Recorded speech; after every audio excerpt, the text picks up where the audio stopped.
The news day continues here on One News Now. I'm Charles Lejano. Tropical storm Dante brought heavy rains over many parts of Luzon last night. One of these areas is Bataan, where some families have been evacuated. To give us the latest on this, we have Justine Punsalang. She's reporting live from Mariveles in Bataan. Justine, good morning. What do you have for us?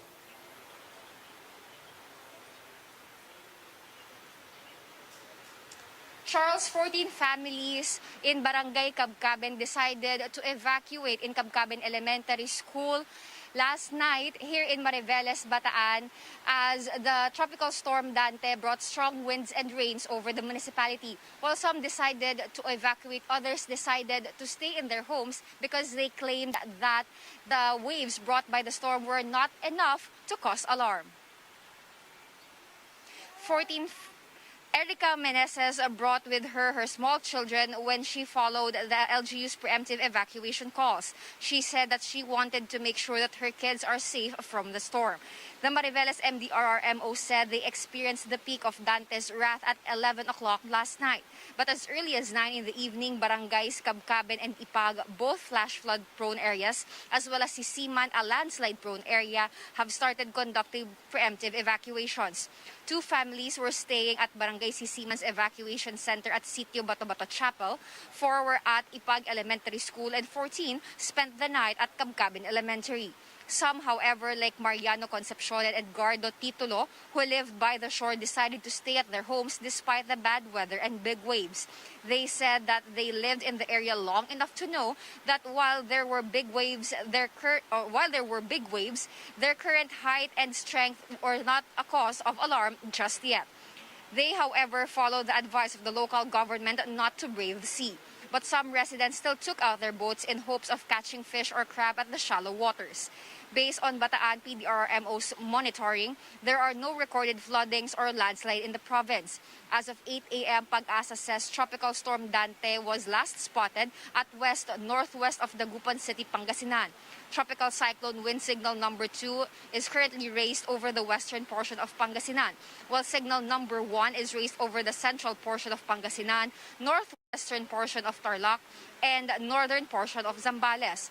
While there is no longer a storm signal warning here in Bataan, Pag-asa said that there could be a moderate to heavy rainfall in the province. Same goes for other areas like Pangasinan, Zambales, Occidental Mindoro, including Lubang Islands and Calamian Islands. Charles, the residents of Barangay Cabcaben who evacuated last night already started returning to their homes after they received free breakfast from the barangay and food packs from the LGU.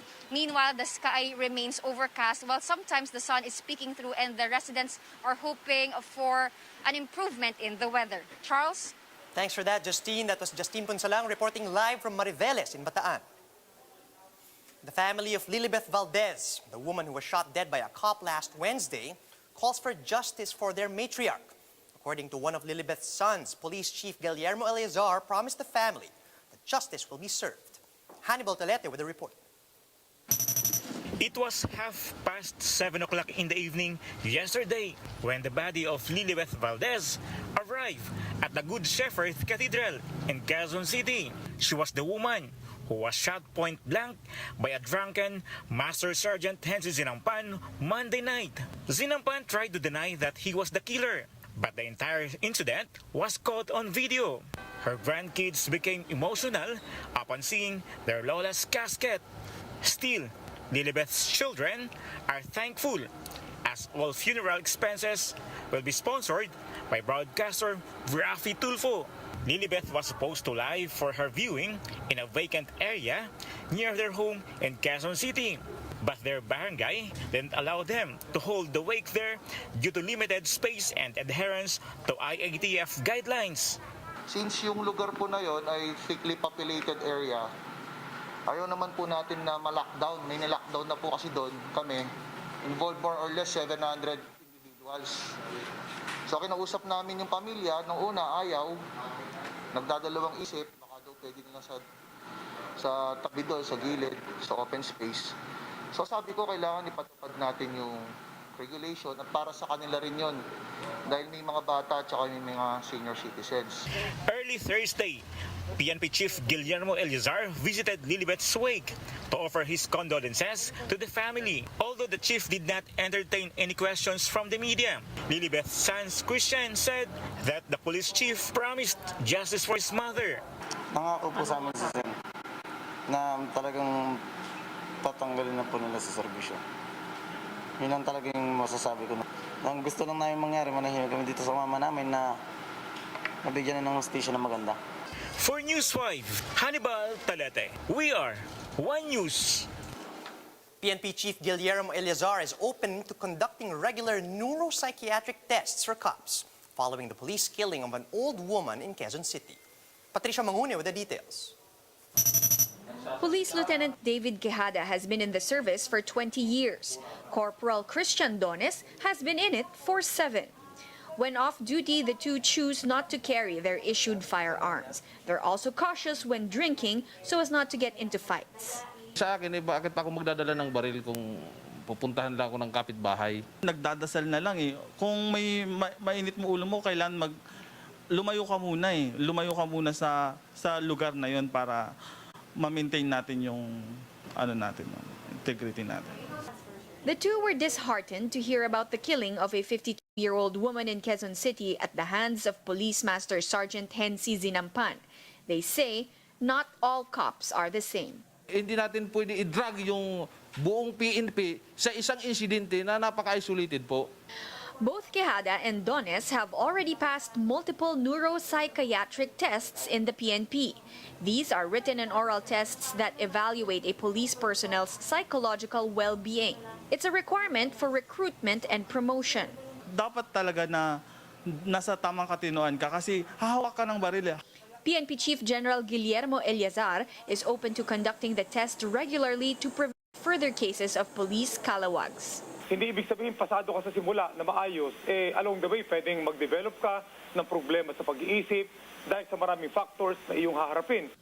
Eleazar also ordered the PNP Internal Affairs Service to fast-track the administrative case and dismissal proceedings against Zinampan.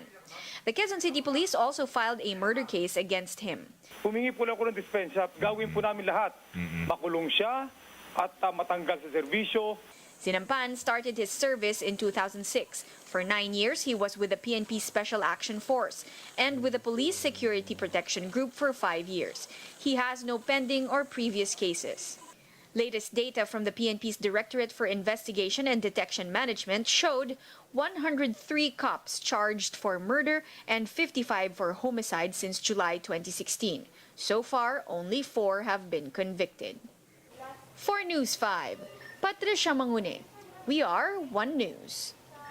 The Jollibee branch that allegedly served a fried towel to one customer has been ordered closed for 3 days. Recall that earlier this week, a woman went viral on social media after claiming that she received a deep-fried towel instead of the chicken joy that she had ordered. Netizens called out the food chain, demanding to know exactly how this happened. For their part, Jollibee Foods immediately issued a statement saying that they have conducted an investigation into the matter, closed the airing branch for 3 days, and sent out reminders to other Jollibee branches to adhere to food preparation standards. The health department assures the public that it can prevent vaccine wastage despite rotational brownouts in some parts of Luzon. On 1PH sa Totoo Lang, Health Undersecretary Maria Rosario Vergeres said the agency has prepared for such scenarios even before the first vaccines were deployed. Vergeres also said all cold storage facilities and vaccination operation centers all over the country have backup generators should there be power outages. The official also notes that they continue to monitor the temperature of storage equipment, especially during these brownouts. Lahat ng po ito ay pinag-uusapan dito po sa vaccine cluster ng ating gobyerno so that we can ensure, even though there would be these power outages, na masisiguro natin na hindi masisira ang kahit na isang bakuna dito sa ating bansa. The health department denies rumors of a Pfizer vaccine oversupply in Davao City. In an interview with 1PH, Health Undersecretary Maria Rosario Vergeres said vaccines are allocated using a prioritization framework. This means that the jabs are first given to areas with high population and case density, which includes all metro centers of the country. Actually, ang Pfizer vaccines, yung mga unang naitalaga o naidala dito sa ating Pilipinas, sa ating bansa, Pilipinas, ay nagkaroon ng allocation. And you all know that we have a prioritization framework. Ito pong Pfizer vaccines natin ay naitalaga natin dun sa mga lugar na highly populous, may high density, mataas ang mga kaso. At kasama po dyan ang Davao, but not just Davao. We also provided to the other regions and also, of course, dito po sa mga cities in Metro Manila.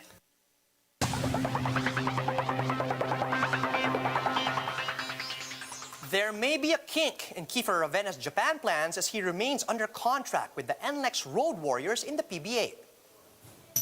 Ravena has signed a 3-year uniform players contract with NLEX last September, which prohibits him from playing in other leagues. League Commissioner Willie Marshall says the Phenom will not be allowed to play in any other league as long as he has a valid contract with NLEX. Regarding kay Kiefer, may UPC siya, may kontrata siya sa PBA, hindi pwede. As a commissioner at as sa office of the PBA, office of the commissioner, hindi pwede.